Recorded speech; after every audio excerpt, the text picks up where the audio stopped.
സർക്കേട്ട് എന്ന ചിത്രത്തിന്റെ official OTT release തീയതി ഇപ്പോൾ ആരാധകർക്ക് മുന്നിൽ പുറത്തുവന്നിരിക്കുകയാണ്. ആ ഒരു അപ്ഡേഷനാണ് നമ്മൾ നോക്കാൻ പോകുന്നത്. വീഡിയോയിൽ മുൻപേ വീഡിയോ ലൈക്ക് ചെയ്യുക, ചാനൽ സബ്സ്ക്രൈബ് ചെയ്യുക. ഈ വരുന്ന സെപ്റ്റംബർ മാസം അങ്ങോട്ട് ധാരാളം ചിത്രങ്ങൾ OTT റിലീസ് ചെയ്യുന്നുണ്ട്. നമ്മുടെ ചാനൽ ഭാഗം പരിശോധിച്ചാൽ ആ വീഡിയോയ്ക്ക് നിങ്ങൾക്ക് കാണാം. അതൊക്കെ ഒന്ന് കാണാൻ വേണ്ടി ശ്രമിക്കുക.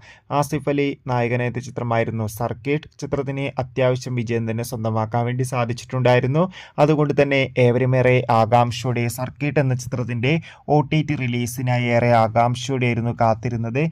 ഫൈനലി ചിത്രത്തിന്റെ OTT അവകാശങ്ങളൊക്കെ മനോരമാക്സ് എന്ന OTT പ്ലാറ്റ്ഫോം സ്വന്തമാക്കിയെന്ന് കൺഫേം ആക്കിയിട്ടുണ്ട്. ഫൈനലി സർക്കേട്ട് എന്ന ചിത്രം സെപ്റ്റംബർ 26 തീയതി OTT റിലീസ് ചെയ്യുമെന്നും കൺഫേം ആക്കിയിട്ടുണ്ട്. ചിത്രത്തിന്റെ OTT റിലീസിനായി കാത്തിരിക്കാം. ചിത്രം കണ്ടവരുടെ അഭിപ്രായം കമന്റ് ചെയ്യുക. കൂടുതൽ സിനിമാ വാർത്തകൾ നിങ്ങളിലേക്ക് പെട്ടെന്ന് കിട്ടാൻ വേണ്ടി ചാനൽ ഇപ്പോൾ തന്നെ സബ്സ്ക്രൈബ് ചെയ്യുക. അടുത്തൊരു വീഡിയോയിൽ കാണും വരെ ബൈ.